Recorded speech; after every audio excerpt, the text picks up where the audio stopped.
ভূমিকা নিম্নলিখিত সংক্ষিপ্ত বইটি মহৎ চরিত্রের তিনটি দিক নিয়ে আলোচনা করে: আশা, আল্লাহর উপর ভরসা, উচ্চ এবং বিধান। আলোচিত পাঠগুলো বাস্তবায়ন করা একজন মুসলমানকে মহৎ চরিত্র অর্জনে সাহায্য করবে।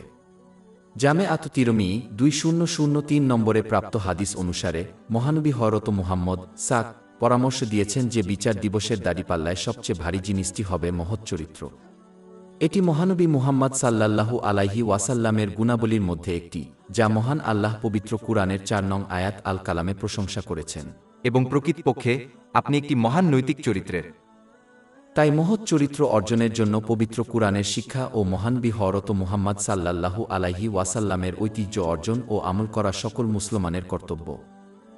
আশা 1 জামে তিরমিজি 2459 নম্বরে পাওয়া একটি হাদিসে মহানবী হযরত মুহাম্মদ সাল্লাল্লাহু আলাইহি ওয়াসাল্লাম মহান আল্লাহর রহমতের প্রতি প্রকৃত আশা এবং ইচ্ছা পূরণের মধ্যে পার্থক্য বর্ণনা করেছেন।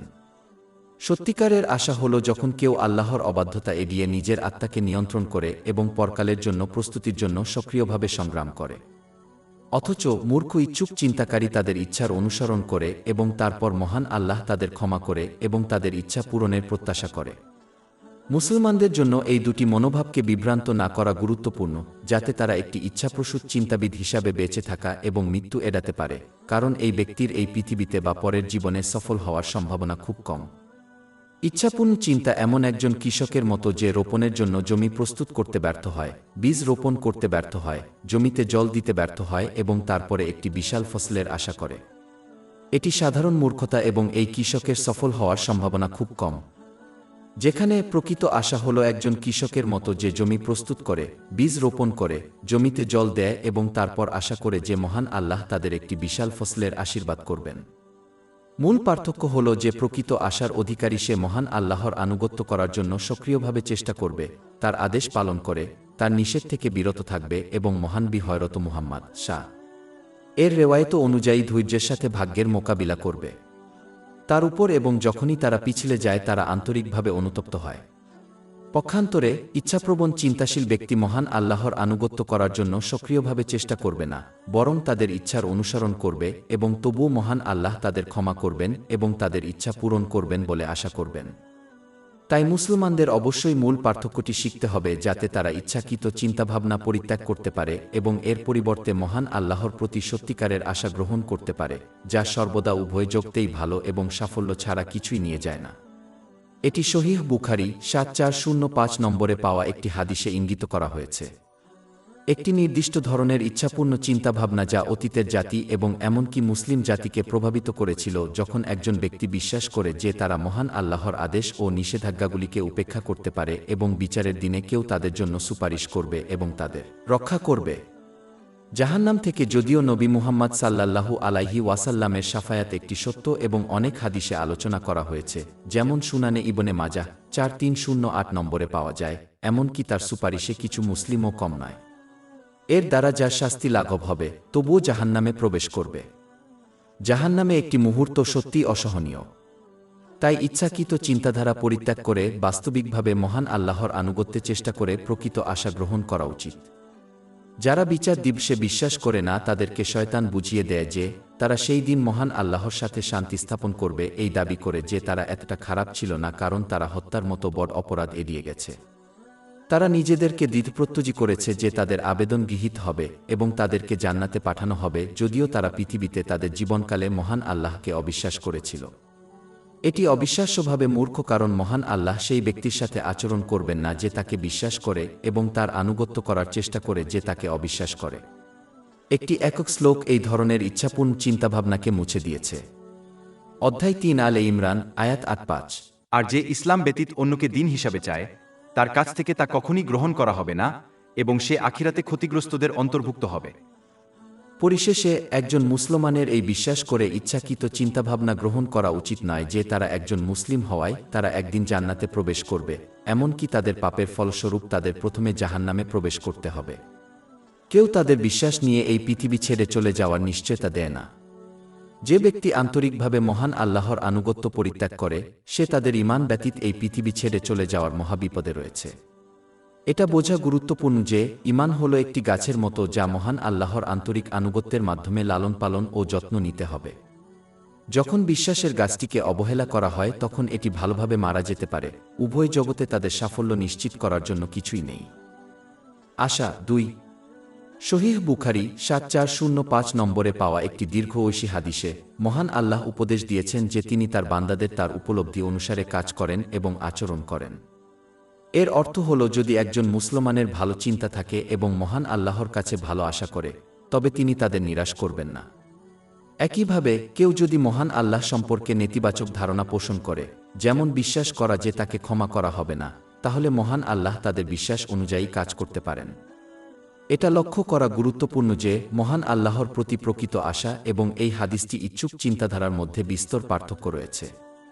ইচ্ছাপূর্ণ চিন্তা হল যখন কেউ মহান আল্লাহর আনুগত্যে সংগ্রাম করতে ব্যর্থ হয়, তার আদেশ পালন করে, তার নিষেধাজ্ঞা থেকে বিরত থাকে এবং মহানবী হযরত মুহাম্মদ এর রেওয়ায়েত অনুযায়ী ধৈর্যের সাথে নিয়তির মুখোমুখি হয়।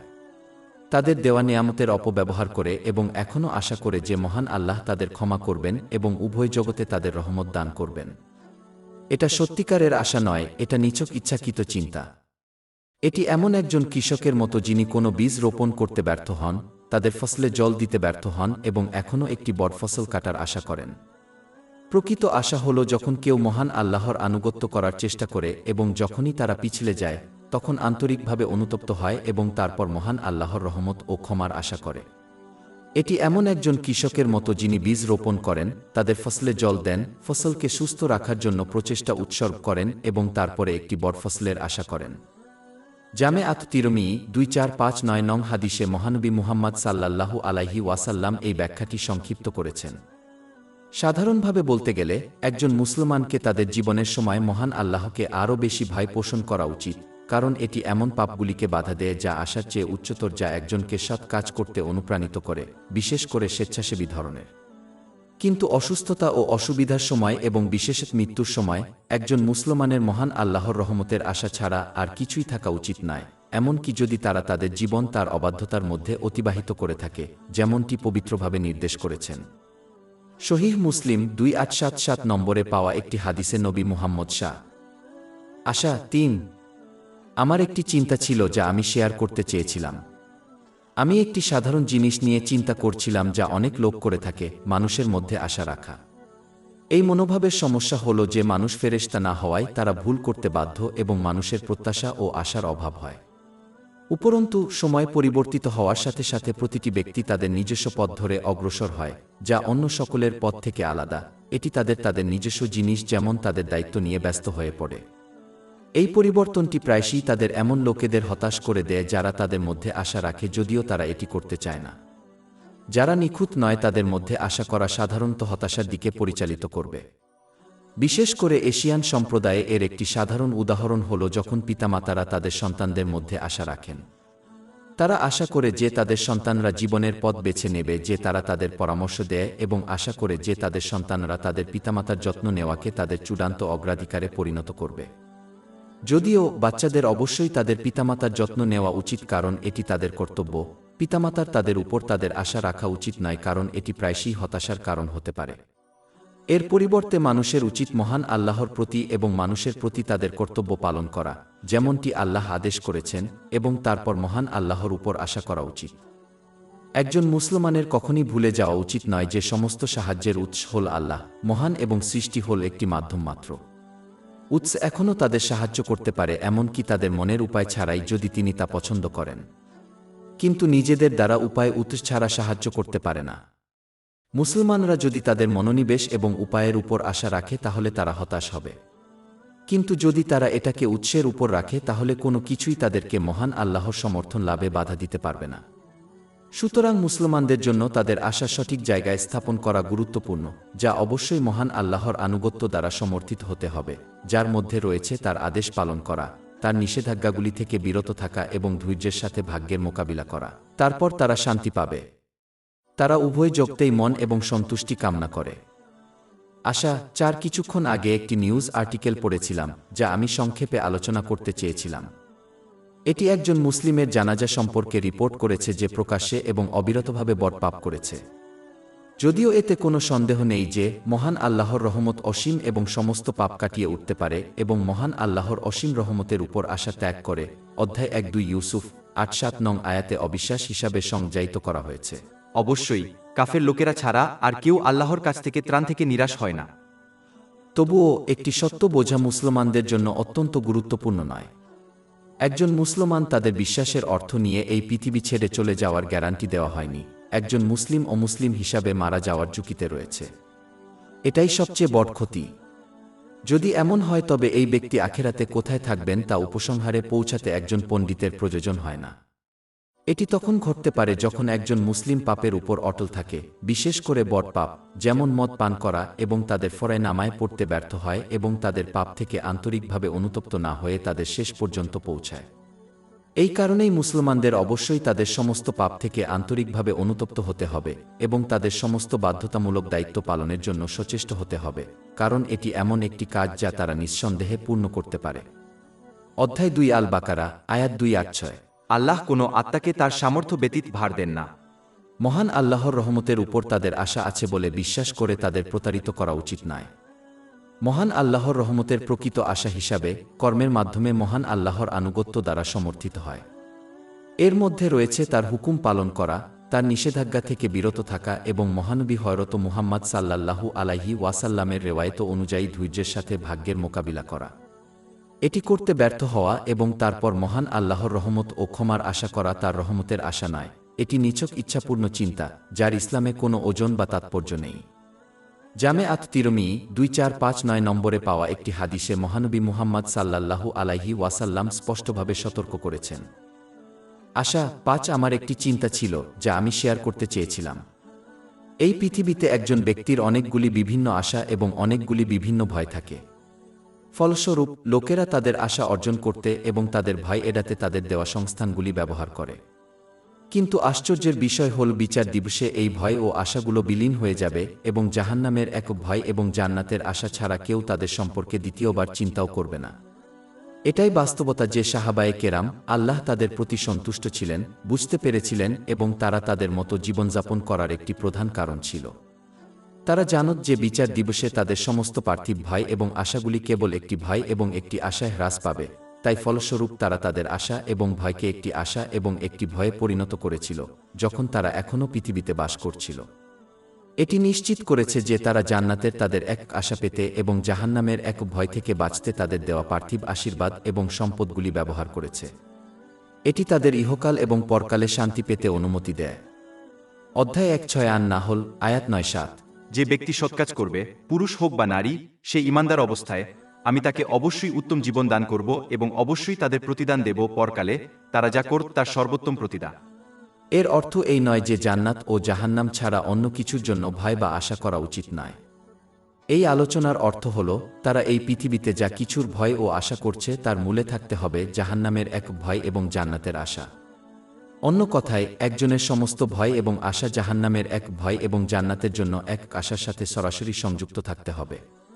অন্যান্য সমস্ত ভয় এবং আশা পরিত্যাগ করা উচিত, কারণ সেগুলি এই পৃথিবীতে গুরুত্বহীন, এমনকি যদি এটি কোনো ব্যক্তির কাছে স্পষ্ট না হয়, কারণ বিচারের দিনে তারা গুরুত্বহীন হবে। এই পদ্ধতিতে আচরণ করা এই পৃথিবীতে একজনের আরাম ও শান্তি বৃদ্ধি করবে এবং নিশ্চিত করবে যে তারা জাহান্নামের এক ভয় থেকে পালানোর জন্য এবং পরকালে জান্নাতের জন্য তাদের এক আশা পাওয়ার জন্য পর্যাপ্তভাবে প্রস্তুত রয়েছে। বিধান 1। সহিহ মুসলিমের 6748 নম্বর হাদিসে মহানবী হযরত মুহাম্মদ সাল্লাল্লাহু আলাইহি ওয়াসাল্লাম উপদেশ দিয়েছেন যে মহান আল্লাহ আসমান সৃষ্টির 50,000 বছরেরও বেশি সময় আগে সমস্ত প্রাণীর জন্য সমস্ত কিছু যেমন রিজিক বরাদ্দ করেছিলেন এবং পৃথিবী।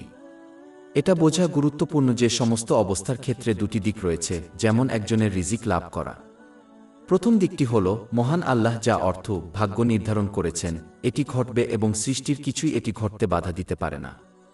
যেহেতু এটি একজন ব্যক্তির হাতের বাইরে, তাই এই দিকটির উপর চাপ দেওয়ার কোনো মানে হয় না, কারণ তারা বা অন্য কেউ যাই করুক না কেন নিয়তির উপর তাদের কোনো প্রভাব নেই। উপরন্তু এই বিধান এই পৃথিবীতে বেঁচে থাকার জন্য একজন ব্যক্তির ন্যূনতম প্রয়োজন অন্তর্ভুক্ত। অর্থ, যতদিন তারা জীবিত থাকবে ততদিন একজন ব্যক্তি তাদের রিজিক পেতে থাকবে এবং কোনো কিছুই তাদের তা গ্রহণ ও ব্যবহার থেকে বিরত রাখতে পারবে না, এমনকি তারা নিজেরাও নয়। দ্বিতীয় দিকটি হল নিজের প্রচেষ্টা। এই দিকটির উপর একজন ব্যক্তির পূর্ণ নিয়ন্ত্রণ রয়েছে এবং তাই তাদের উচিত এই দিকে মনোনিবেশ করা উচিত যে উপায়গুলি তাদের দেওয়া হয়েছে তা ব্যবহার করে তাদের শারীরিক শক্তি যেমন মহান আল্লাহ তাআলার আনুগত্য করার জন্য তার আদেশ পালন করে, তার নিষেধাজ্ঞাগুলি থেকে বিরত থেকে এবং ভাগ্যের মুখোমুখি হয়ে। মহানবী মুহাম্মদ সাল্লাল্লাহু আলাইহি ওয়াসাল্লামের রেওয়ায়েত অনুযায়ী ধৈর্য, যার উপর তাদের কোনো নিয়ন্ত্রণ নেই। এর মধ্যে রয়েছে হারাম, অতিরিক্ত, অপব্যয় ও বাড়াবাড়ি পরিহার করে তাদের চাহিদা এবং তাদের নির্ভরশীলদের চাহিদা পূরণের জন্য হালাল রিজিক অর্জনের চেষ্টা করা। উপসংহারে বলা যায়, একজন মুসলিমের কখনই এমন জিনিসের উপর চাপ দিয়ে সময় নষ্ট করা উচিত নয় যেগুলির উপর তাদের কোনো নিয়ন্ত্রণ বা প্রভাব নেই। পরিবর্তে তাদের উচিত তাদের হাতে থাকা উপায়গুলি ব্যবহার করা এবং ইসলামের শিক্ষা অনুসারে তাদের নিয়ন্ত্রণ করা জিনিসগুলির উপর কাজ করা। একজন মুসলমানকে তাদের রিক পৌঁছে দেওয়ার জন্য অলসতা অবলম্বন করে এবং ভাগ্যের উপর নির্ভর করে চরম মানসিকতা অবলম্বন করা থেকে বিরত থাকতে হবে এবং তাদের নিজেদের প্রচেষ্টার উপর সম্পূর্ণ নির্ভর করা উচিত নয়। ভারসাম্য হল ইসলামের শিক্ষা অনুযায়ী হালাল সম্পদ অর্জনের চেষ্টা করা এবং মহান আল্লাহর গ্যারান্টির উপর নির্ভর করা, কারণ এই নির্ভরতা অধৈর্যতা এবং অবৈধ উপায়ে সম্পদের সন্ধানকে প্রতিরোধ করবে। মহান আল্লাহ তাআলা এটাই নির্দেশ দিয়েছেন। বিধান 2, সহিহ বুখারী 2072 নম্বরে পাওয়া একটি হাদিসে মহানবী হযরত মুহাম্মদ সাল্লাল্লাহু আলাইহি ওয়াসাল্লাম উপদেশ দিয়েছেন যে কেউ নিজের হাতের উপার্জনের চেয়ে উত্তম কিছু খায়নি। মহান আল্লাহর উপর ভরসা করার জন্য অলসতাকে বিভ্রান্ত না করা মুসলমানদের জন্য গুরুত্বপূর্ণ। দুর্ভাগ্যবশত অনেক মুসলমান একটি বৈধ পেশা থেকে দূরে সরে যায়, সামাজিক সুবিধা গ্রহণ করে এবং মসজিদে বসবাস করে এবং দাবি করে যে তারা আল্লাহ, মহান আল্লাহর উপর ভরসা করে তাদের ভরণপোষণের জন্য।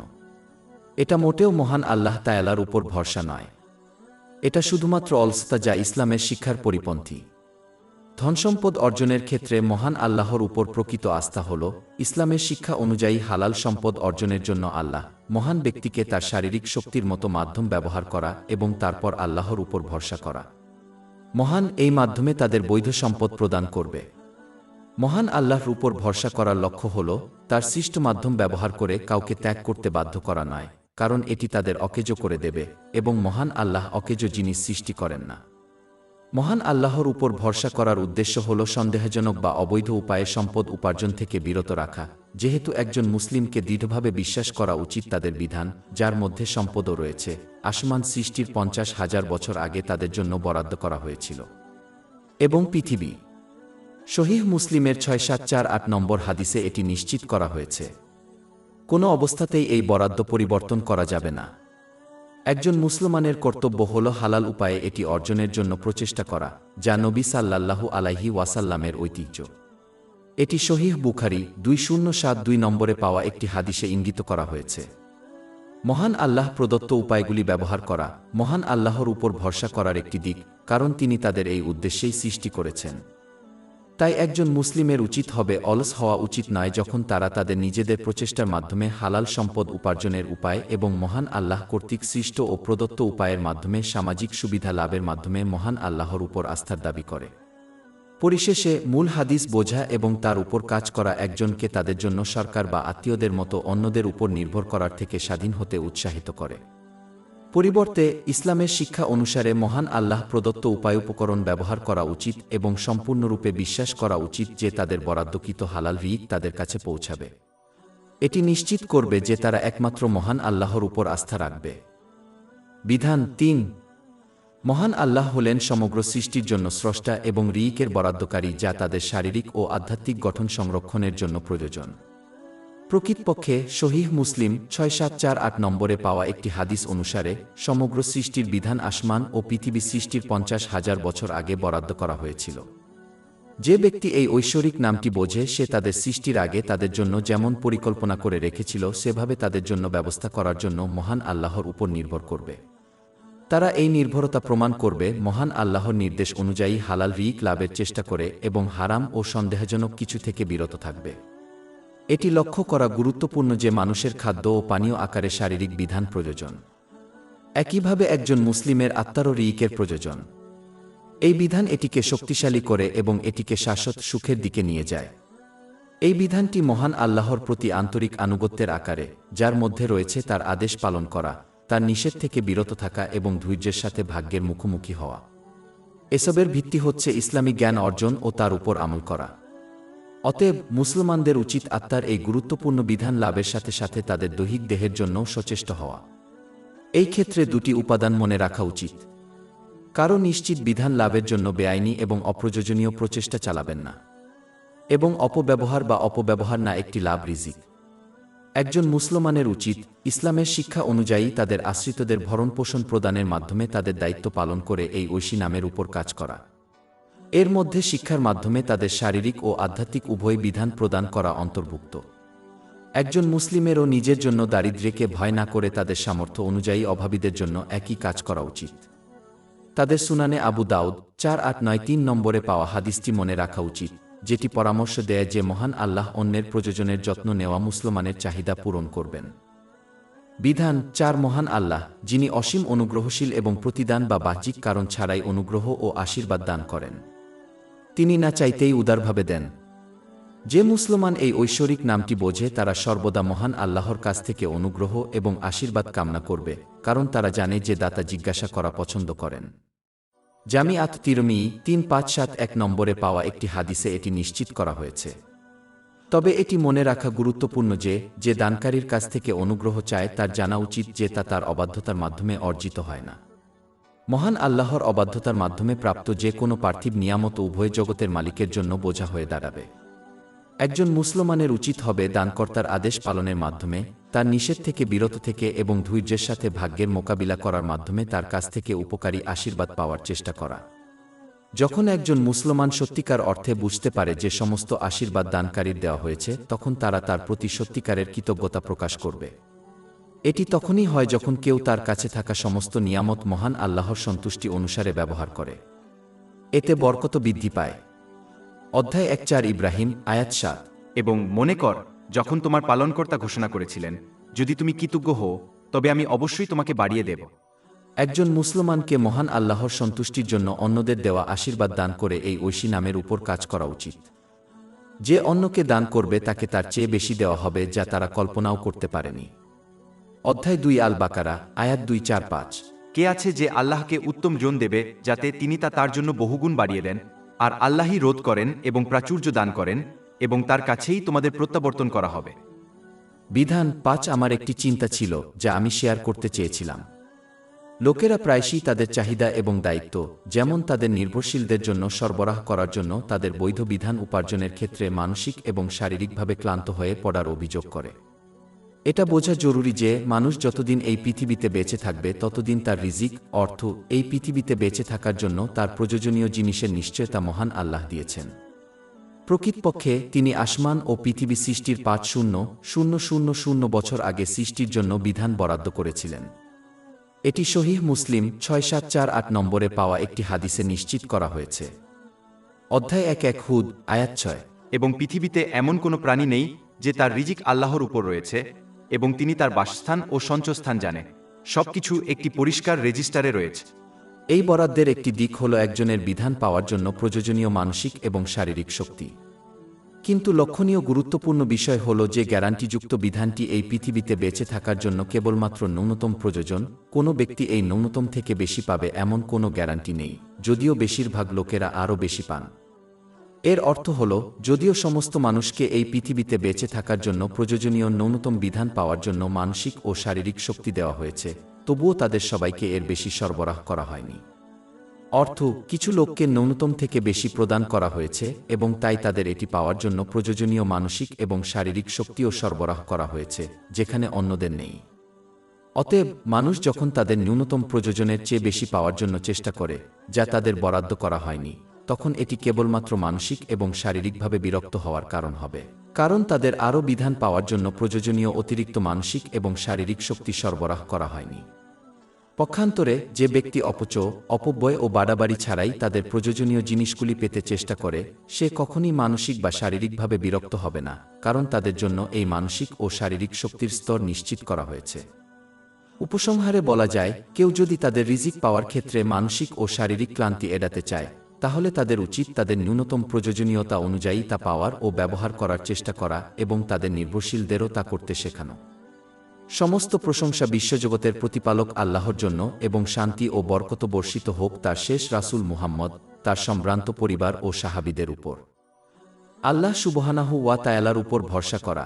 এক জামে আত-তিরমিজি 2344 নম্বরে পাওয়া একটি হাদিসে মহানবী হযরত মুহাম্মদ সাল্লাল্লাহু আলাইহি ওয়াসাল্লাম উপদেশ দিয়েছেন যে মানুষ যদি সত্যই মহান আল্লাহ তাআলার উপর ভরসা করে তবে তিনি পাখিদের যেমন রিজিক দেন তেমনি তিনি তাদের রিজিক দেবেন। সকালে ক্ষুধার্ত অবস্থায় বাসা ছেড়ে সন্ধ্যায় তৃপ্ত হয়ে ফিরে আসে। প্রকৃতপক্ষে মহান আল্লাহর উপর ভরসা করা হলো এমন একটি বিষয় যা অন্তরে অনুভূত হয় কিন্তু অঙ্গপ্রত্যঙ্গ দ্বারা প্রমাণিত হয়। যখন কেউ আন্তরিকভাবে মহান আল্লাহর আনুগত্য করে, তার আদেশ পালন করে, তার নিষেধ থেকে বিরত থাকে এবং ধৈর্যের সাথে ভাগ্যের মুখোমুখি হয়। নবী মুহাম্মদ সাল্লাল্লাহু আলাইহি ওয়াসাল্লাম এর ঐতিহ্য। অধ্যায় 6-5 এ তালাক, আয়াত 3। আর যে আল্লাহর উপর ভরসা করে তিনিই তার জন্য যথেষ্ট। আস্থার যে দিকটি অভ্যন্তরীণ তা দৃঢ়ভাবে বিশ্বাস করা যে একমাত্র মহান আল্লাহই একজনকে উপকারী জিনিস প্রদান করতে পারেন এবং পার্থিব ও ধর্মীয় উভয় ক্ষেত্রেই ক্ষতিকর জিনিস থেকে রক্ষা করতে পারেন। একজন মুসলিম বোঝে যে দান, রোধ, ক্ষতি বা উপকারের উৎস মহান আল্লাহ ছাড়া আর কেউ নয়। একজন মুসলিম সত্যিকার অর্থে বিশ্বাস করে যে তাদের জীবনে ঘটে যাওয়া সব কিছু, যা আল্লাহ মহান একাই সিদ্ধান্ত নেন, জড়িত প্রত্যেকের জন্য সর্বোত্তম, এমনকি যদি এটি তাদের এবং অন্যদের কাছে স্পষ্ট না হয়। অধ্যায় 2 আল বাকারা, আয়াত 216। কিন্তু সম্ভবত আপনি একটি জিনিস ঘৃণা করেন এবং এটি আপনার জন্য ভালো, এবং সম্ভবত আপনি একটি জিনিস পছন্দ করেন এবং এটি আপনার জন্য খারাপ, আর আল্লাহ জানেন, অথচ তোমরা জান না। এটা মনে রাখা জরুরি যে মহান আল্লাহর উপর সত্যিকারের ভরসা করার অর্থ এই নয় যে আল্লাহ যে উপায়গুলো দিয়েছেন, যেমন ওষুধের মতো ব্যবহার ত্যাগ করা উচিত। আলোচ্য প্রধান হাদিসে স্পষ্টভাবে উল্লেখ করা হয়েছে যে পাখিরা তাদের বাসা ছেড়ে সক্রিয়ভাবে রিজিকের সন্ধান করে। যখন কেউ ইসলামের শিক্ষা অনুসারে মহান আল্লাহ প্রদত্ত শক্তি এবং উপায় ব্যবহার করে, তখন তারা নিঃসন্দেহে তার আনুগত্য করে এবং তার উপর নির্ভর করে। এটি প্রকৃতপক্ষে মহান আল্লাহর উপর ভরসা করার বাহ্যিক উপাদান। বহু আয়াত ও হাদিসে এ বিষয়টি স্পষ্ট করা হয়েছে। অধ্যায় 4 আন নিসা, আয়াত 7। হে ঈমানদারগণ, তোমরা সাবধান হও। প্রকৃতপক্ষে বাহ্যিক কর্মকাণ্ড মহানবী হযরত মুহাম্মদ সাল্লাল্লাহু আলাইহি ওয়াসাল্লামের একটি ঐতিহ্য এবং মহান আল্লাহ তাআলার উপর ভরসা করাই হল মহানবী মুহাম্মদ সাল্লাল্লাহু আলাইহি ওয়াসাল্লামের অভ্যন্তরীণ অবস্থা। অভ্যন্তরীণ আস্থার অধিকারী হলেও বাহ্যিক ঐতিহ্য পরিত্যাগ করা উচিত নয়। কর্ম এবং মহান আল্লাহ প্রদত্ত উপায় ব্যবহার করা তার উপর ভরসা করার একটি দিক। এই ক্ষেত্রে কর্মগুলিকে 3টি বিভাগে বিভক্ত করা যেতে পারে। প্রথমটি হল আনুগত্যের সেই কর্ম যা মহান আল্লাহ মুসলমানদেরকে করতে আদেশ করেন যাতে তারা উভয় জগতে শান্তি ও সাফল্য লাভ করতে পারে। মহান আল্লাহ একজনকে শান্তি ও সাফল্য দান করবেন এই বিশ্বাস দাবি করার সময় এই কাজগুলো ত্যাগ করা কেবল ইচ্ছাপূর্ণ চিন্তা এবং ইসলামে এর কোনো মূল্য নেই। দ্বিতীয় প্রকারের কর্ম হল সে সকল মাধ্যম যা মহান আল্লাহ এই পৃথিবীতে মানুষের জন্য নিরাপদে বসবাসের জন্য সৃষ্টি করেছেন, যেমন ক্ষুধার্ত অবস্থায় খাওয়া, তৃষ্ণা পেলে পান করা এবং ঠান্ডা আবহাওয়ায় গরম কাপড় পরিধান করা। যে ব্যক্তি এগুলি পরিত্যাগ করে এবং নিজের ক্ষতি করে সে দোষী। যাই হোক, কিছু লোক আছে যাদেরকে মহান আল্লাহ বিশেষ শক্তি প্রদান করেছেন যাতে তারা নিজেদের ক্ষতি না করে এই উপায়গুলি এড়িয়ে চলতে পারে। উদাহরণস্বরূপ, মহানবী হযরত মুহাম্মদ নিরবচ্ছিন্নভাবে দিনব্যাপী রোজা রাখতেন কিন্তু অন্যদেরকে তা করতে নিষেধ করতেন, যেমন মহান আল্লাহ তার জন্য খাদ্যের প্রয়োজন ছাড়াই সরাসরি সরবরাহ করেছিলেন। এটি সহিহ বুখারী 1922 নম্বরে পাওয়া একটি হাদিসে নিশ্চিত করা হয়েছে। মহানবী হযরত মুহাম্মদ চতুর্থ সঠিকভাবে পরিচালিত খলিফা আলী বিন আবু তালিবের জন্য প্রার্থনা করেছিলেন যাতে তিনি তার উপর সন্তুষ্ট না হন। অতিরিক্ত ঠান্ডা বা তাপ অনুভব করা। এটি সুনানে ইবনে মাজাহ 117 নম্বর হাদিসে পাওয়া যায়। অতএব, যদি একজন ব্যক্তি এই উপায়গুলি থেকে মুখ ফিরিয়ে নেয় কিন্তু আল্লাহ মহান এবং মানুষের প্রতি তাদের কর্তব্যে ব্যর্থ না হয়ে তাকে ধৈর্য ধারণ করার শক্তি প্রদান করা হয়, তাহলে তা হল গ্রহণযোগ্য, অন্যথায় এটি দোষারোপযোগ্য। মহান আল্লাহ তাআলার উপর ভরসা করার ক্ষেত্রে তৃতীয় প্রকারের কর্ম হল সেসব কাজ যা একটি প্রথাগত অভ্যাস হিসাবে নির্ধারণ করা হয়েছে যা মহান আল্লাহ কখনো কখনো নির্দিষ্ট কিছু লোকের জন্য ভেঙে দেন। এর একটি উদাহরণ হল সেই লোকেরা যারা ওষুধের প্রয়োজন ছাড়াই অসুস্থতা থেকে নিরাময় হয়ে যায়। এটি বিশেষত দরিদ্র দেশগুলিতে বেশ সাধারণ যেখানে ওষুধ পাওয়া কঠিন। এটি সুনানে ইবনে মাজাহ 2144 নম্বরে পাওয়া একটি হাদিসের সাথে যুক্ত, যেখানে পরামর্শ দেওয়া হয়েছে যে কোনো ব্যক্তি ততক্ষণ পর্যন্ত মারা যাবে না যতক্ষণ না তারা তাদের জন্য বরাদ্দ করা প্রতিটি আউন্স ব্যবহার করে, যা সহিহ মুসলিম 6748 নম্বরে পাওয়া আরেকটি হাদিস অনুসারে ছিল। 50,000 বছর আগে মহান আল্লাহ আসমান ও পৃথিবী সৃষ্টি করেছেন। সুতরাং যে ব্যক্তি এই হাদিসটি সত্যিকার অর্থে উপলব্ধি করে সে হয়তো সক্রিয়ভাবে রিজিক অন্বেষণ করবে না, এটা জেনেও যে এতদিন আগে তাদের জন্য যা বরাদ্দ করা হয়েছিল সেগুলি তাদের মিস করতে পারে না। সুতরাং এই ব্যক্তির জন্য রিজিক প্রাপ্তির প্রথাগত উপায়, যেমন চাকরির মাধ্যমে তা অর্জন, মহান আল্লাহ তাআলা ভেঙে দিয়েছেন। এটি একটি উচ্চ এবং বিরল পথ। অভিযোগ না করে বা আতঙ্কিত না হয়ে বা মানুষের কাছ থেকে কিছু আশা না করে যে এমন আচরণ করতে পারে শুধুমাত্র সেই ব্যক্তি যদি এই পথ বেছে নেয় তবে দোষমুক্ত।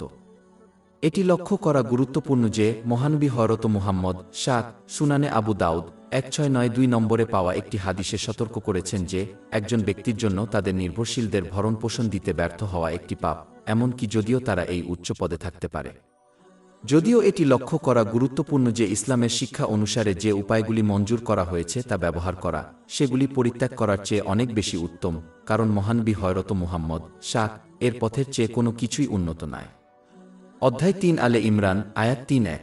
বলুন, নবী মুহাম্মদ সাল্লাল্লাহু আলাইহি ওয়াসাল্লাম, তোমরা যদি আল্লাহকে ভালোবাসো তবে আমাকে অনুসরণ করো, তাহলে আল্লাহ তোমাদের ভালোবাসবেন এবং তোমাদের পাপ ক্ষমা করবেন। মহান আল্লাহর উপর সত্যিকারের আস্থা রাখা নিয়তিতে সন্তুষ্ট হওয়ার দিকে নিয়ে যায়। অর্থ, মহান আল্লাহ যা কিছু একজনের জন্য বেছে নেন তারা কোনো অভিযোগ ছাড়াই এবং পরিবর্তনের আকাঙ্ক্ষা ছাড়াই গ্রহণ করেন, কারণ তারা দৃঢ়ভাবে বিশ্বাস করেন যে মহান আল্লাহই কেবল তার বান্দাদের জন্য সেরাটি বেছে নেন। অধ্যায় 2 আল বাকারা আয়াত 2-1-6। কিন্তু সম্ভবত আপনি একটি জিনিস ঘৃণা করেন এবং এটি আপনার জন্য ভালো, এবং সম্ভবত আপনি একটি জিনিস পছন্দ করেন এবং এটি আপনার জন্য খারাপ, আর আল্লাহ জানেন, অথচ তোমরা জান না। উপসংহারে বলা যায়, মহানবী হযরত মুহাম্মদ সাল্লাল্লাহু আলাইহি ওয়াসাল্লামের ঐতিহ্য অনুসরণ করা সর্বোত্তম। ইসলামের শিক্ষা অনুসারে যে বৈধ উপায়গুলি দেওয়া হয়েছে তা ব্যবহার করে দৃঢ়ভাবে বিশ্বাস করা যে সেগুলি মহান আল্লাহর পক্ষ থেকে। অভ্যন্তরীণভাবে বিশ্বাস করুন যে শুধুমাত্র মহান আল্লাহ যা সিদ্ধান্ত দেবেন তা ঘটবে, যা নিঃসন্দেহে জড়িত প্রতিটি ব্যক্তির জন্য সর্বোত্তম পছন্দ, তারা এটি পর্যবেক্ষণ করে বা উপলব্ধি করে বা না করে। আল্লাহ সুবহানাহু ওয়া তাআলার উপর ভরসা করা। 2 সহিহ বুখারী 5705 নম্বরে পাওয়া একটি হাদিসে মহানবী হযরত মুহাম্মদ পরামর্শ দিয়েছেন যে 7,000 মুসলমান বিনা হিসাবে জান্নাতে প্রবেশ করবে এবং তাদের বৈশিষ্ট্য বর্ণনা করেছেন। প্রথম বৈশিষ্ট্য হল যে তারা আধ্যাত্মিক মন্ত্রের সাথে নিজেদের আচরণ করে না। এটি হল যখন কেউ পবিত্র কুরআন বা পবিত্র নবী মুহাম্মদ সাল্লাল্লাহু আলাইহি ওয়াসাল্লামের হাদিসগুলির সাথে যুক্ত শব্দগুলি পাঠ করে এবং অসুস্থতা বা সমস্যার চিকিৎসার জন্য নিজের বা অন্যদের উপর আঘাত করে। এই পদ্ধতিটি অনেক হাদিস অনুযায়ী সম্পূর্ণ হালাল, যেমন সহিহ বুখারী 5741 নম্বরে পাওয়া যায়। বেআইনি ধরন হল যখন কেউ শয়তানি শব্দ ব্যবহার করে। যদিও দুর্ভাগ্যবশত বৈধ মন্ত্রগুলি অনুমোদিত, কিছু মুসলমান তাদের সাথে এতটাই মগ্ন এবং সংযুক্ত হয়ে পড়ে যে তারা মহান আল্লাহর উপর নির্ভর করার চেয়ে তাদের উপর নির্ভর করে এবং বিশ্বাস করে। অর্থ, তারা প্রায় আচরণ করে যদি তারা একটি মন্ত্র করে তবেই নিরাময় হবে, যেন নিরাময়ের শক্তি এতে নিহিত রয়েছে। এই বিশ্বাস মহান আল্লাহর প্রতি প্রকৃত আস্থার বিরোধিতা করে, যেমন বাস্তবে সবকিছুর উৎস একমাত্র আল্লাহ। তিনি শুধুমাত্র প্রচলিত ওষুধ বা মন্ত্রের মতো উপায়ে কিছু লোককে নিরাময় করতে বেছে নেন। একজন মুসলমানের কখনই মন্ত্রের উপর একটা নির্ভর করা উচিত নয়, তাদের ছাড়া সফল ফলাফল বিশ্বাস করা সম্ভব নয়। এটি তার অনুরূপ যে আধ্যাত্মিক অনুশীলনগুলি আবৃত্তি করে বিশ্বাস করে যে তারা যদি তা করতে ব্যর্থ হয় তবে তারা অসুস্থতা এবং দুর্ভাগ্য থেকে রক্ষা পাবে না, বা তারা বিশ্বাস করে যে তারা কোনোভাবে একজনের ভাগ্য পরিবর্তন করতে পারে, যা সম্পূর্ণ অসত্য। মহান আল্লাহ মানুষকে রক্ষা করেন এবং তিনি আধ্যাত্মিক অনুশীলনের সাথে বা ছাড়াই তা করতে পারেন। অর্থ, তিনি কিছু অর্জনের জন্য কোনো কিছুর উপর নির্ভরশীল নন। এর পরিবর্তে একজনকে অবশ্যই আন্তরিকভাবে মহান আল্লাহর আনুগত্য করতে হবে। তিনি যে উপায়গুলি প্রদান করেছেন, যেমন ওষুধ, ইসলামিক শিক্ষা অনুসারে ব্যবহার করে এবং সর্বাবস্থায় তাদের জন্য সর্বোত্তম ফলাফল বেছে নেওয়ার জন্য মহান আল্লাহর উপর নির্ভর করুন। কি ঘটবে তা সিদ্ধান্ত নেওয়ার ক্ষেত্রে অন্য কারো নিয়ন্ত্রণ নেই এবং তাই ভয় করা উচিত নয়। অধ্যায় 9 তাওবাহ আয়াত 5-1। বলুন, আল্লাহ আমাদের জন্য যা নির্ধারণ করেছেন তা ছাড়া আমরা কখনই আঘাত করব না। তিনি আমাদের অভিভাবক, আর আল্লাহর উপরই মুমিনদের ভরসা করা উচিত। উপরন্তু আধ্যাত্মিক মন্ত্রে নিজেকে নিমগ্ন করা প্রায়শই একটি খারাপ অসুস্থতার দিকে নিয়ে যায়। তারপরে তারা প্রথমে ভয় করত প্যারানোয়া একজনকে আল্লাহ, মহান এবং মানুষ সম্পর্কে নেতিবাচক চিন্তা করতে দেয়। এটি কেবলমাত্র বিশ্বাসের দুর্বলতার দিকে নিয়ে যায় এবং অন্যের সাথে একজনের সম্পর্কের ক্ষতি করে। উপরন্তু ইসলামী শিক্ষার প্রাথমিক লক্ষ্য হল মহান আল্লাহর ব্যবহারিক আনুগত্য, মন্ত্র না করা। একজন মুসলিম বৈধ মন্ত্র ব্যবহার করতে পারে, তবে এটি বোঝা সবচেয়ে ভালো যে সাহায্যের উৎস হলেন আল্লাহ মহান, এবং তিনি তাদের জন্য অন্য কিছু নির্ধারণ করলে তার সাহায্যকে কোনো কিছুই বাধা দিতে পারে না বা তাদের সাহায্য করতে পারে না।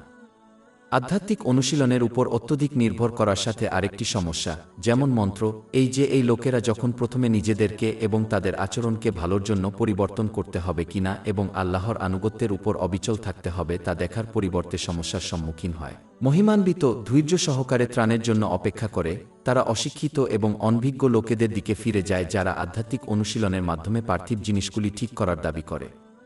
যেমনটি পূর্বে উল্লেখ করা হয়েছে, এই লোকেরা শুধুমাত্র একজন মুসলিমকে এমন একটি অসুস্থতা গ্রহণ করে যা তাদের প্রাথমিক সমস্যা যেমন প্যারানিয়া থেকে অনেক বেশি খারাপ। তারা মুসলমানদের বোঝায় যে তাদের সমস্যাগুলি হয় অতিপ্রাকৃত প্রাণীর দ্বারা সৃষ্ট হয়েছে, যেমন জিন বা কালো জাদু যা তাদের বিরুদ্ধে কেউ ব্যবহার করেছে। জিনদের অস্তিত্ব থাকলেও তাদের পার্থিব বিষয়ে মানুষকে প্রভাবিত করা খুবই বিরল। এটি মুসলমানদের ক্ষুদ্র জিনিসগুলির জন্য মারাত্মকভাবে বিকারগ্রস্ত এবং কুসংস্কারাচ্ছন্ন করে তোলে, এবং এমনকি এটি তাদের বন্ধুবান্ধব এবং আত্মীয়দের প্রতি সন্দেহের জন্ম দেয়। এটি শুধুমাত্র শত্রুতা এবং ভঙ্গুর সম্পর্কের দিকে পরিচালিত করে। ইসলামী জ্ঞান অর্জন ও তার উপর আমল করার মাধ্যমে তাদের বিশ্বাসকে শক্তিশালী করা মুসলমানদের জন্য গুরুত্বপূর্ণ। এটি তাদের এমন মূর্খ লোকদের দিকে ফিরে যেতে বাধা দেবে যারা এমনকি তাদের নিজের সমস্যাগুলিও ঠিক করতে পারে না, অন্যের সমস্যাগুলিকে ঠিক করতে দেয় না। দৃঢ় বিশ্বাস তাদের উপর প্রভাব ফেলতে বাধা দেবে কারণ তারা সম্পূর্ণরূপে মহান আল্লাহর উপর নির্ভর করবে। দৃঢ় বিশ্বাস একজন মুসলিমকে বোঝায় যে সমগ্র সৃষ্টি তাদের ক্ষতি করতে চাইলেও তারা তা করতে সক্ষম হবে না যদি না মহান আল্লাহ অনুমতি দেন। একইভাবে মহান আল্লাহ ইচ্ছা না করলে সমগ্র সৃষ্টি তাদের উপকার করতে পারে না, এবং প্রতিটি ঘটনা এবং পরিস্থিতি শুধুমাত্র একটি সেট এবং অপরিবর্তনীয় পরিকল্পনা অর্থাৎ ভাগ্য অনুযায়ী ঘটে। ইসলামী শিক্ষার সর্বত্র এটি উপদেশ দেওয়া হয়েছে, যেমন জামে আত-তিরমিজি 2516 নম্বরে পাওয়া সুদূরপ্রসারী হাদিস। পরিশেষে ইসলামী শিক্ষার মূলে নেই এমন আধ্যাত্মিক অনুশীলনে নিজেকে নিমগ্ন করাও একজনকে মহান আল্লাহর ভাণ্ডারের সাথে এমন একটি দোকানের মতো আচরণ করতে উৎসাহিত করে যেখানে কিছু আধ্যাত্মিক অনুশীলনের বিনিময়ে মহান আল্লাহর কাছ থেকে পার্থিব জিনিস কেনা হয়। এটি গ্রহণ করা একটি অত্যন্ত অসম্মানজনক এবং নির্দোষ মনোভাব, কারণ পবিত্র কুরআন এবং পবিত্র নবী মুহাম্মদ এর ঐতিহ্যগুলি এমন ক্রেডিট কার্ড নয় যা পার্থিব জিনিস কেনার জন্য ব্যবহার করা যেতে পারে। যেমন একটি শিশু বা একটি ভিসা পরিবর্তে একজনকে অবশ্যই তাদের অবস্থান জানতে হবে এবং মহান আল্লাহর একনিষ্ঠ বান্দা হিসাবে আচরণ করতে হবে এবং গ্রাহক হিসাবে কাজ করতে হবে না। তিনি তাদের যে আশীর্বাদ দিয়েছেন তা ব্যবহার করে তাদের আন্তরিকভাবে তার আনুগত্য করা উচিত যাতে তিনি তাদের খুশি করেন। পবিত্র কুরআন এবং মহানবী হযরত মুহাম্মদ সাল্লাল্লাহু আলাইহি ওয়াসাল্লামের ঐতিহ্য দ্বারা সমর্থিত উপায়ে মহান আল্লাহর কাছে হালাল পার্থিব জিনিস চাওয়ার অনুমতি রয়েছে, তবে অন্য উপায়গুলি এড়িয়ে চলতে হবে কারণ এটি অপব্যবহারের দিকে পরিচালিত করে। হেদায়েতের দুটি উৎস এবং মহান আল্লাহর প্রতি গ্রাহকের মনোভাব গ্রহণ করা। উপসংহারে বলা যায়, একজন মুসলমানের উচিত মহান আল্লাহ তাআলার হুকুম পালন করে তার নিষেধ থেকে বিরত থাকা এবং মহানবী হযরত মুহাম্মদ এর রেওয়ায়েত অনুযায়ী ধৈর্যের সাথে ভাগ্যের মুখোমুখি হওয়ার মাধ্যমে ইসলামী শিক্ষার প্রাথমিক লক্ষ্য পূরণ করা। তারপর সর্বাবস্থায় তাদের সাহায্য করার জন্য মহান আল্লাহর উপর নির্ভর করুন। আলোচ্য প্রধান হাদিসে উল্লেখিত পরবর্তী বৈশিষ্ট্য হল এই মুসলিমরা বিশ্বাস করে না বা অসুখ দ্বারা প্রভাবিত হয়। ইমাম বুখারীর আদাব আল মুফরাদ 909 নম্বরে পাওয়া একটি হাদিস অশুভ লক্ষণের প্রতি মনোযোগ না দেওয়ার বিরুদ্ধে সতর্ক করে, কারণ এইভাবে আচরণ করা আল্লাহর সাথে কোনো কিছুকে শরিক করার মতো, অর্থ শিরক। অশুভ লক্ষণের প্রতি মনোযোগ দেওয়ার অর্থ হল এটি একজনের আচরণ এবং কর্মকে প্রভাবিত করে। যদিও কালো জাদু এবং দুষ্ট চোখ বাস্তব, এটি বোঝা গুরুত্বপূর্ণ যে একটি পাতার ওড়না থেকে সূর্যোদয় পর্যন্ত মহাবিশ্বের কিছুই মহান আল্লাহর পছন্দ এবং ইচ্ছা ছাড়া ঘটে না। অতএব একজন মুসলিমের উচিত অশুভ নিয়ে মাথা ঘামা না বা ডাইনি ও জাদুকরদের ভয় না করে অবিচল থাকা, কারণ তারা এমন কিছু ঘটাতে পারে না যা মহান আল্লাহ তাআলা চাননি। পরিবর্তে একজনকে মহান আল্লাহর আনুগত্যের উপর অটল থাকা উচিত, তাকে প্রদত্ত নিয়ামতগুলিকে তাকে সন্তুষ্ট করার উপায়ে ব্যবহার করে এবং তাদের বৈধ কাজ এবং পছন্দগুলি চালিয়ে যাওয়া এবং কেবল পাপ থেকে রক্ষা পাওয়ার চেষ্টা করা উচিত। মহানবী হযরত মুহাম্মদ সাল্লাল্লাহু আলাইহি ওয়াসাল্লামের ঐতিহ্য অনুসারে মহান আল্লাহর সমর্থন ও পরাক্রমশালী পছন্দ এবং আদেশের উপর পূর্ণ আস্থা রেখে আল্লাহ সুবহানাহু ওয়া তাআলার উপর ভরসা করা। আমার একটি চিন্তা ছিল যা আমি শেয়ার করতে চেয়েছিলাম। মুসলমানদের জন্য দৃঢ়ভাবে বিশ্বাস করা গুরুত্বপূর্ণ যে তারা মহান আল্লাহর সন্তুষ্টির জন্য যা কিছু ছেড়ে দেয় তা তারা তীব্রভাবে মিস করবে না, জিনিসটি হারাম বা হালাল কিন্তু অপ্রয়োজনীয় হোক না কেন। অন্যথায় বিশ্বাস করে শয়তানের ফিসফিসানিতে পড়া উচিত নয়, কারণ সে মানুষকে বিভ্রান্ত করাকে তার মিশন বানিয়েছে। উদাহরণস্বরূপ, যখনই কোনো মুসলমান দারিদ্র্য দান করার জন্য অনুপ্রাণিত হয়, শয়তান দ্রুত সতর্ক করে এবং তাদের দারিদ্র্যের বিষয়ে ভয় দেখায়, যা অনেক ক্ষেত্রে একজন মুসলমানকে তাদের মন পরিবর্তন করে দেয়, যদিও তারা পুরোপুরি বিশ্বাস করে যে তারা তাদের কিছু সম্পদ দান করে দরিদ্র হবে না। অধ্যায় 2 আল বাকারা, আয়াত 268।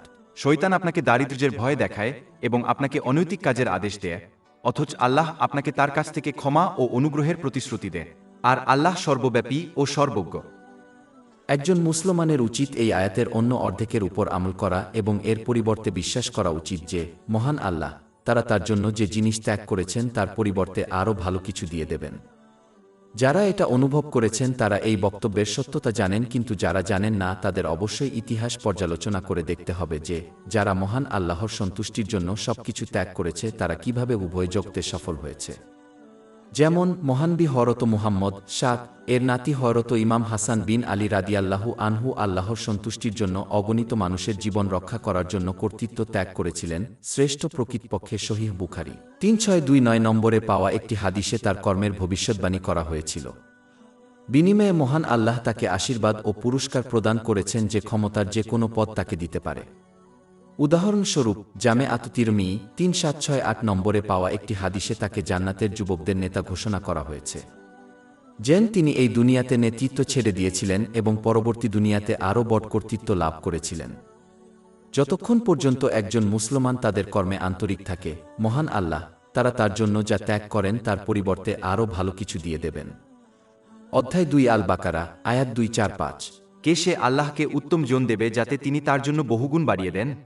আল্লাহ সুবহানাহু ওয়া তাআলার উপর ভরসা করা। 4 আমার একটি চিন্তা ছিল যা আমি শেয়ার করতে চেয়েছিলাম। এটা আশ্চর্যজনক যে কিছু মুসলমান কিভাবে এমন একটি মনোভাব গ্রহণ করেছে যার মাধ্যমে তারা মহান আল্লাহর উপর নির্ভরতাকে ব্যবহার করে তাদের ইচ্ছার বিপরীতে অলস হওয়ার অজুহাত হিসেবে। উদাহরণস্বরূপ, যখন এই মুসলমানদেরকে ইসলামিক জ্ঞান অর্জন ও তার উপর আমল করতে বলা হয় যাতে তারা সঠিকভাবে মহান আল্লাহ তাআলার আনুগত্য করে, তার আদেশ পালন করে, তার নিষেধাজ্ঞা থেকে বিরত থাকে এবং ধৈর্যের সাথে ভাগ্যের মোকাবিলা করে, তখন তারা সাহসের সাথে উত্তর দেয় যে আল্লাহ মহান, তিনি সব দয়ালু এবং ক্ষমাশীল, তাই তারা আশা করে যে তিনি তাদের ক্ষমা করবেন যদিও তারা তার আনুগত্যের চেষ্টা না করেন। যদিও মহান আল্লাহ পরম করুণাময় এবং ক্ষমাশীল, তিনি এই মহাবিশ্বে এমন একটি ব্যবস্থা স্থাপন করেছেন যার জন্য একজনকে কাজ করতে হবে যদি তারা সফলতা অর্জন করতে চায়। উপরন্তু যদি তারা করুণা ও ক্ষমার ঐশ্বরিক গুণাবলীর উপর এতটাই নিশ্চিত থাকে, কেন তারা প্রদানকারী হওয়ার ঐশ্বরিক গুণের উপর একই স্তরের নির্ভরতা দেখাতে ব্যর্থ হয়? অর্থ, যিনি নভমণ্ডল ও পৃথিবী সৃষ্টির 50,000 বছর আগে সমগ্র সৃষ্টির জন্য রিক বরাদ্দ করেছেন। এটি সহিহ মুসলিম 6748 নম্বরে পাওয়া একটি হাদিসে নিশ্চিত করা হয়েছে। কেন তারা তাদের রিজিক পাওয়ার জন্য এবং শুধুমাত্র মহান আল্লাহর উপর নির্ভর করার জন্য সুবিধার দাবি না করে বা চাকরির মাধ্যমে উপার্জন না করে বাড়িতে বিশ্রাম নেয় না? কিভাবে তারা এটার জন্য প্রচেষ্টা না করে তার ক্ষমার উপর নির্ভর করে? এই চেরি বাছাই মনোভাব তাদের অলসতা এবং আসল ভুল উদ্দেশ্য প্রমাণ করে। তারা মোটেও মহান আল্লাহর উপর ভরসা করে না। একজনের সময় আসার আগে এই মনোভাব অবশ্যই পরিবর্তন করা উচিত যাতে তারা পরিবর্তে সক্রিয়ভাবে মহান আল্লাহর আনুগত্য করে এবং অভ্যন্তরীণভাবে তার ক্ষমা ও করুণার উপর নির্ভর করে। তবেই একজন মুসলিম উভয় জগতে প্রকৃত সফলতা অর্জন করবে। আল্লাহ সুবহানাহু ওয়া তাআলার উপর ভরসা করা। 5 আমার একটি চিন্তা ছিল যা আমি শেয়ার করতে চেয়েছিলাম। আমি মুসলমানদের মধ্যে পাওয়া একটি সাধারণ সমস্যা নিয়ে চিন্তা করছিলাম।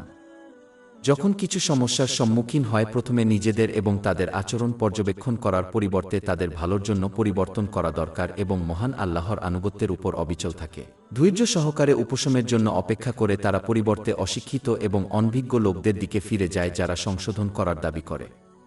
আধ্যাত্মিক মাধ্যমে পার্থিব জিনিস। এই লোকেরা শুধুমাত্র একজন মুসলমানকে এমন একটি অসুস্থতা গ্রহণ করে যা তাদের প্রাথমিক সমস্যা যেমন প্যারানিয়া থেকে অনেক বেশি খারাপ। এই লোকেরা মুসলমানদের বোঝায় যে তাদের সমস্যাগুলি হয় অতিপ্রাকৃত প্রাণীর দ্বারা সৃষ্ট হয়েছে, যেমন জিন অথবা কালো জাদু দ্বারা, যা কেউ তাদের বিরুদ্ধে ব্যবহার করেছে। যদিও জিনের অস্তিত্ব আছে, তাদের পার্থিব বিষয়ে মানুষকে প্রভাবিত করা খুবই বিরল। এই ভুল উপদেশ মুসলমানদের তুচ্ছ জিনিসের জন্য মারাত্মকভাবে বিভ্রান্তিকর এবং কুসংস্কারাচ্ছন্ন করে তোলে এবং এমনকি এটি তাদের বন্ধুবান্ধব এবং আত্মীয়দের প্রতি সন্দেহের জন্ম দেয়। এটি শুধুমাত্র শত্রুতা এবং ভঙ্গুর সম্পর্কের দিকে পরিচালিত করে। এই মনোভাব মহান আল্লাহর প্রতি তার বিশ্বাসকেও ক্ষতিগ্রস্ত করবে, কারণ অনেক ক্ষেত্রে তাদেরকে এমন কিছু করার পরামর্শ দেওয়া হবে যা পবিত্র কুরআন বা মহান বি হযরত মুহাম্মদ এর ঐতিহ্যে উপদেশ দেওয়া হয়নি। ইসলামী জ্ঞান অর্জন ও তার উপর আমল করার মাধ্যমে মুসলমানদের ঈমানকে শক্তিশালী করা গুরুত্বপূর্ণ। এটি তাদের এমন মূর্খ লোকেদের দিকে ফিরে যেতে বাধা দেবে যারা এমনকি নিজের সমস্যাগুলিও ঠিক করতে পারে না, অন্যের সমস্যাগুলিকে বাদ দিয়ে। দৃঢ় বিশ্বাস তাদের উপর প্রভাব ফেলতে বাধা দেবে, কারণ তারা সর্বাবস্থায় মহান আল্লাহর উপর সম্পূর্ণ নির্ভর করবে। দৃঢ় বিশ্বাস একজন মুসলমানকে বুঝতে দেয় যে সমগ্র সৃষ্টি তাদের ক্ষতি করতে চাইলেও তারা তা করতে পারবে না যদি না মহান আল্লাহ তা অনুমতি দেন। একইভাবে মহান আল্লাহ না চাইলে সমগ্র সৃষ্টি তাদের উপকার করতে পারে না, এবং প্রতিটি ঘটনা এবং পরিস্থিতি শুধুমাত্র একটি সেট এবং অপরিবর্তনীয় পরিকল্পনা অর্থাৎ ভাগ্য অনুযায়ী ঘটে। পবিত্র কুরআন এবং মহানবী হযরত মুহাম্মদ সাল্লাল্লাহু আলাইহি ওয়াসাল্লামের হাদিস জুড়ে এটি উপদেশ দেওয়া হয়েছে, যেমন জামে আত-তিরমিজি 2516 নম্বরে পাওয়া সুদূরপ্রসারী হাদিস।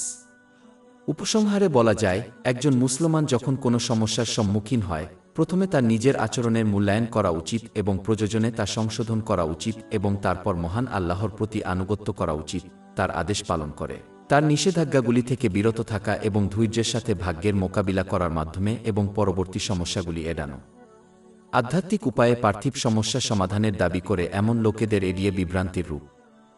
আল্লাহ সুবহানাহু ওয়া তাআলার উপর ভরসা করা। 6 আমার একটি চিন্তা ছিল যা আমি শেয়ার করতে চেয়েছিলাম। মুসলমানরা প্রায়শই প্রশ্ন করে যে কিভাবে তারা মহান আল্লাহর উপর তাদের আস্থা গড়ে তুলতে এবং শক্তিশালী করতে পারে, বিশেষ করে কঠিন সময়ে। এটি করার একটি প্রধান উপায় হল মহান আল্লাহর আন্তরিক আনুগত্য, তার আদেশ পালন করা, তার নিষেধ থেকে বিরত থাকা এবং ধৈর্যের সাথে ভাগ্যের মুখোমুখি হওয়া। এর কারণ এই যে ব্যক্তি মহান আল্লাহর অবাধ্য, সে সর্বদা আল্লাহকে বিশ্বাস করবে, তাদের সাহায্য করবে না, যা তার প্রতি তাদের আস্থাকে দুর্বল করে দেয়। অথচ আনুগত্যকারী মুসলমান দৃঢ়ভাবে বিশ্বাস করবে যে তারা যেহেতু তাদের দায়িত্ব পালন করেছে, মহান আল্লাহ অবশ্যই তাদের প্রয়োজনের মুহূর্তে তাদের প্রতি সাড়া দেবেন, যার ফলশ্রুতিতে মহান আল্লাহর উপর তাদের আস্থা শক্তিশালী হবে। উপরন্তু সহিহ বুখারী 7405 নম্বরে পাওয়া একটি হাদিস পরামর্শ দেয় যে মহান আল্লাহ একজন ব্যক্তির প্রতি তাদের উপলব্ধি অনুযায়ী সাড়া দেন। অবাধ্য ব্যক্তির অবাধ্যতার কারণে সর্বদা মহান আল্লাহ সম্পর্কে নেতিবাচক ধারণা থাকবে, যদিও একজন আনুগত্যকারী মুসলমান সর্বদা তাদের আনুগত্যের কারণে মহান আল্লাহ সম্পর্কে ইতিবাচক চিন্তাভাবনা করবে। এই চিন্তাশক্তি মহান আল্লাহর প্রতি একজন মুসলমানের বিশ্বাসকে দুর্বল বা শক্তিশালী করতে পারে। আজ্ঞাবহ মুসলিম বিশ্বাস করে যে যদি তারা একটি ব্যবসায়িক চুক্তির তাদের পক্ষ পূরণ করে তবে তাদের ব্যবসায়িক অংশীদারও একই কাজ করবে। অনুরূপভাবে একজন আনুগত্যশীল মুসলিম বিশ্বাস করে যে তারা যেমন মহান আল্লাহর রহমতের মাধ্যমে তাদের দায়িত্ব পালন করেছে, মহান আল্লাহ তাদের প্রতিশ্রুতি পূরণ করবেন তাদের সারা জীবন, বিশেষ করে অসুবিধার মধ্যে সাহায্য করার মাধ্যমে। যদিও যে ব্যক্তি একটি ব্যবসায়িক চুক্তির তাদের পক্ষ পূরণ করে না, সে বিশ্বাস করবে না বা আশা করবে না যে তাদের ব্যবসায়িক অংশীদার তাদের পক্ষ পূরণ করবে। একইভাবে একজন অবাধ্য ব্যক্তি বিশ্বাস করবে না যে মহান আল্লাহ তাদের সাহায্য করবেন, কারণ তারা তাদের দায়িত্ব পালনে ব্যর্থ হয়েছে। উপসংহারে বলা যায়, মহান আল্লাহর উপর আস্থা রাখা এবং তার আনুগত্যের সাথে সরাসরি সম্পর্কযুক্ত। একজন যত বেশি আনুগত্য করবে তত বেশি তারা তার উপর আস্থা রাখবে। তারা যত কম আনুগত্য করবে তত কম তারা তার উপর আস্থা রাখবে। আল্লাহ সুবহানাহু ওয়া তাআলার উপর ভরসা করা। কিছুক্ষণ আগে একটি নিউজ আর্টিকেল পড়েছিলাম যা আমি সংক্ষেপে আলোচনা করতে চেয়েছিলাম। এটি করোনা ভাইরাস সম্পর্কে রিপোর্ট করেছে এবং এটি সারা বিশ্বে কত দ্রুত ছড়িয়ে পড়ছে। মুসলমানদের জন্য এটা বোঝা গুরুত্বপূর্ণ যে ইসলাম মুসলমানদেরকে মহান আল্লাহ তাআলার প্রতি প্রকৃত আস্থা অর্জন করতে শেখায়। তিনি যে উপায়গুলি তৈরি করেছেন তা ভারসাম্যপূর্ণ উপায়ে কাজে লাগানোর মাধ্যমে, এবং তারপর বিশ্বাস করুন যে মহান আল্লাহ তাদের জন্য যে ফলাফল চয়ন করেন তা সর্বোত্তম। করোনা ভাইরাসের ক্ষেত্রে মুসলমানদের যুক্তিসঙ্গত সতর্কতা অবলম্বন করা উচিত, যেমন ভালো স্বাস্থ্যবিধি, ওভারবোর্ডে না গিয়ে, যেমন জনসমক্ষে হ্যাজমাট স্যুট পরা। কিন্তু তাদের বিশ্বাস করা উচিত এবং একটি সত্যকে বোঝা উচিত, কেবলমাত্র সেই জিনিসগুলি যা মহান আল্লাহ তাদের উপর প্রভাব ফেলতে পারে। অর্থ, মহান আল্লাহ যদি কারো জন্য কিছু উপকার করতে চান, তবে সমগ্র সৃষ্টি একত্রিত হয়ে তা লাভ করা থেকে বিরত থাকতে পারে না। আর মহান আল্লাহ যদি কাউকে কোনো রোগ ব্যাধিতে আক্রান্ত করতে চান তাহলে সমগ্র সৃষ্টি একত্রিত হয়ে তাকে তা থেকে রক্ষা করতে পারে না। এটি ইসলামী শিক্ষায় স্পষ্ট করা হয়েছে, যেমন জামি আত-তিরমি 2516 নম্বরে পাওয়া হাদিস। অধ্যায় 6 আল আনাম আয়াত 17। আর যদি আল্লাহ তোমাকে বিপদে ফেলেন তবে তিনি ছাড়া তা দূর করার কেউ নেই, আর যদি তিনি তোমাকে কল্যাণে স্পর্শ করেন তাহলে তিনি সব কিছুর উপর ক্ষমতাবান। ইসলাম একটি ভারসাম্যপূর্ণ পদ্ধতির শিক্ষা দেয় যেখানে একজন ব্যক্তি যুক্তিসঙ্গত সতর্কতা অবলম্বন করে যা আল্লাহ মহান সৃষ্টি করেছেন এবং তাদের প্রদান করেছেন, কিন্তু বিশ্বাস করে যে আল্লাহ মহান যা নির্ধারণ করেছেন তা তাদের জন্য অনিবার্য এবং সর্বোত্তম, এমনকি যদি তারা এর পিছনের প্রজ্ঞাগুলি পালন করতে ব্যর্থ হয়। এই মনোভাব এবং বিশ্বাস প্যারা নেয়া এবং চাপ প্রতিরোধ করে। অধ্যায় 2 আল বাকারা আয়াত 216। কিন্তু সম্ভবত আপনি একটি জিনিস ঘৃণা করেন এবং এটি আপনার জন্য ভালো, এবং সম্ভবত আপনি একটি জিনিস পছন্দ করেন এবং এটি আপনার জন্য খারাপ, আর আল্লাহ জানেন অথচ তোমরা জান না। উপরন্তু এই ভাইরাসের দ্রুত বিস্তার মুসলমানদেরকে মহান আল্লাহর কাছে আন্তরিকভাবে তাওবা করতে এবং তার আদেশ পালন করে তার নিষেধাজ্ঞাগুলি থেকে বিরত থেকে এবং পবিত্র নবী মুহাম্মদের ঐতিহ্য অনুসারে ধৈর্যের সাথে ভাগ্যের মুখোমুখি হয়ে তার আনুগত্যে সংগ্রাম করতে উৎসাহিত করতে হবে। তার উপর শান্তি ও বরকত বর্ষিত হোক, এবং তাদের উচিত বিশেষভাবে তাদের জ্ঞান অনুযায়ী সদয়ভাবে সৎকাজের আদেশ এবং অসৎ কাজে নিষেধ করার দায়িত্ব পালন করা। এর কারণ হল মহানবী হযরত মুহাম্মদ সাল্লাল্লাহু আলাইহি ওয়াসাল্লাম সুনানে ইবনে মাজাহ 4019 নম্বরে পাওয়া একটি হাদিসে সতর্ক করেছেন যে যখন অনৈতিকতা ব্যাপক ও জনসমক্ষে ছড়িয়ে পড়বে তখন মানুষ নতুন নতুন রোগে আক্রান্ত হবে যা তাদের আগে কখনো ঘটেনি। আল্লাহ সুবহানাহু ওয়া তাআলার উপর ভরসা করা। কিছুক্ষণ আগে একটি নিউজ আর্টিকেল পড়েছিলাম যা আমি সংক্ষেপে আলোচনা করতে চেয়েছিলাম। এটি মহাবিশ্বের বিভিন্ন দিক যেমন সূর্য, গ্রহ এবং অন্যান্য জিনিস সম্পর্কে রিপোর্ট করেছে। ইতিহাসের এক সময়ে পৃথিবীকে মহাবিশ্বের একমাত্র তাৎপর্যপূর্ণ জিনিস বলে মনে হয়েছিল, কিন্তু সময়ের সাথে সাথে এবং বৈজ্ঞানিক অগ্রগতির সাথে এটি আবিষ্কৃত হয়েছিল যে পৃথিবী আসলে মহাবিশ্ব নামক একটি বিশাল সমুদ্রের একটি বিন্দু মাত্র। মুসলমানদের জন্য এই বৈজ্ঞানিক শিক্ষাগুলি বোঝা গুরুত্বপূর্ণ, কারণ এটি একজনকে ভালো বৈশিষ্ট্য গ্রহণ করতে অনুপ্রাণিত করে, যেমন মহান আল্লাহর অসীম ক্ষমতার উপর আস্থা। যখন একজন মুসলমান সমস্যার সম্মুখীন হয় এবং মহান আল্লাহর সাহায্য নিয়ে প্রশ্ন করে, তখন তাদের উচিত মহাবিশ্বের আকার এবং এতে কত প্রাণী রয়েছে তা নিয়ে চিন্তা করা। পৃথিবী একটি সৌরজগতের একটি একক গ্রহ যা অনেকগুলি গ্রহ এবং একটি তারা নিয়ে গঠিত। অনেক সৌরজগৎ একটি গ্যালাক্সি তৈরি করে, অনেক ছায়াপথ মহাবিশ্ব তৈরি করে। একজন মুসলিম দৃঢ়ভাবে বিশ্বাস করে যে এই সমস্ত জিনিস সৃষ্টি করা হয়েছে এবং কোনো অংশীদার বা সাহায্য ছাড়াই মহান আল্লাহ তাআলা টিকিয়ে রেখেছেন। যখন একজন মুসলমান এই বিষয়ে গভীরভাবে চিন্তা করে, তখন তাদের উপলব্ধি করা উচিত যে মহান আল্লাহ যদি সমগ্র মহাবিশ্বকে কোনো কিছু বঞ্চিত না করে বা সমন্বয়হীন হয়ে টিকিয়ে রাখতে পারেন, তবে তিনি তাদের সমস্যা ও অসুবিধারও যত্ন নিতে পারেন। বিধান এমন একটি বিষয় যা লোকেরা প্রায়শই চাপ দেয় এবং কিছু ক্ষেত্রে এই চাপ তাদের বেআইনি উৎস থেকে বিধান খোঁজার জন্য প্ররোচিত করে। যখনই একজন মুসলমান এই চাপের সম্মুখীন হয়, তখন তাদের উচিত মহাবিশ্ব এবং অগণিত সৃষ্টির প্রতি চিন্তা করা যার জন্য মহান আল্লাহ নিরন্তর বিধান প্রদান করেন। যদি তিনি এটি করেন, তবে কেন একজন সন্দেহ করবেন যে তিনি এমন একজন ব্যক্তির জন্য ব্যবস্থা করবেন না যার শুধুমাত্র নিজেকে টিকিয়ে রাখার জন্য কয়েকটি জিনিস প্রয়োজন। সমস্যার সম্মুখীন হওয়ার সময় এক ধাপ পিছিয়ে যাওয়া এবং এই তথ্যগুলো মূল্যায়ন করা হলো মানসিক চাপ দূর করার এবং মহান আল্লাহর প্রতি আস্থাকে শক্তিশালী করার একটি চমৎকার উপায়। পবিত্র কুরআনে এবং মহানবী হযরত মুহাম্মদ সাল্লাল্লাহু আলাইহি ওয়াসাল্লামের হাদিসে শিক্ষা পাওয়া যায়, যেমন মহান আল্লাহ তাআলার প্রতিশ্রুতি সৃষ্টিকে নিরবচ্ছিন্ন রিজিক প্রদানের। অধ্যায় 2 আল আনকাবুত আয়াত 60। এবং কত প্রাণী তার নিজের রিজিক বহন করে না, আল্লাহ তার জন্য এবং আপনার জন্য রিজিক করেন। কিন্তু এই শিক্ষার সত্যতা মহাবিশ্বের মতো সৃষ্টিতেও পাওয়া যায়। অধ্যায় 3 আলে ইমরান আয়াত 190। নিশ্চয় নভমণ্ডল ও ভূমণ্ডল সৃষ্টিতে এবং রাত ও দিনের আবর্তনে নিদর্শন রয়েছে বুদ্ধিমানদের জন্য। অতএব মুসলমানদের জন্য এটি গুরুত্বপূর্ণ যে প্রথমে ঐশী কিতাবের শিক্ষাগুলি শেখা এবং তার উপর আমল করা এবং তারপর সৃষ্টির উপর চিন্তা করা। এটি একজনের বিশ্বাসকে শক্তিশালী করার দিকে পরিচালিত করবে, যার মধ্যে রয়েছে মহান আল্লাহর প্রতি বিশ্বাসকে শক্তিশালী করা। আল্লাহ সুবহানাহু ওয়া তাআলার উপর ভরসা করা। 9 জামে আত-তিরমি 2516 নম্বরে পাওয়া একটি হাদিসে মহানবী হযরত মুহাম্মদ মহান আল্লাহর অসীম এবং নিরঙ্কুশ ক্ষমতা ও কর্তৃত্বের ইঙ্গিত দিয়েছেন। এই হাদিসটি পরামর্শ দেয় যে সমগ্র সৃষ্টি যদি একজন ব্যক্তির উপকার করতে পারে না, মহান আল্লাহ তাদের তা করতে চাননি। একইভাবে মহান আল্লাহ না চাইলে সমগ্র সৃষ্টি একত্রে কারো ক্ষতি করতে পারে না। এর অর্থ হল মহাবিশ্বের মধ্যে মহান আল্লাহ যা সিদ্ধান্ত দেন তা কেবল ঘটে। এটা মনে রাখা গুরুত্বপূর্ণ যে এই উপদেশটি ওষুধের মতো উপায় ব্যবহার ত্যাগ করার ইঙ্গিত দেয় না, তবে এর মানে হল যে কেউ উপায়গুলি ব্যবহার করতে পারে কারণ সেগুলি মহান আল্লাহ ছাড়া অন্য কেউ তৈরি করেছেন, তবে তাদের অবশ্যই বুঝতে হবে যে মহান আল্লাহই সকল কিছুর ফলাফল নির্ধারণ করেন। উদাহরণস্বরূপ, তারা অনেক অসুস্থ ব্যক্তি যারা ওষুধ খান এবং তাদের অসুস্থতা থেকে পুনরুদ্ধার করেন, কিন্তু তারা অন্য যারা ওষুধ খেয়ে সুস্থ হয় না। এটি ইঙ্গিত করে যে আরেকটি কারণ চূড়ান্ত ফলাফল নির্ধারণ করে, তা হল মহান আল্লাহর ইচ্ছা। অধ্যায় 9 তাওবাহ, আয়াত 5-1। বলুন, আল্লাহ আমাদের জন্য যা নির্ধারণ করেছেন তা ব্যতীত আমরা কখনই আঘাত করব না। যিনি এটি বোঝেন তিনি জানেন যে তাদের প্রভাবিত করে এমন কিছু এড়ানো যেত না, এবং যে জিনিসগুলি তাদের মিস করেছে সেগুলি কখনই পাওয়া যেত না।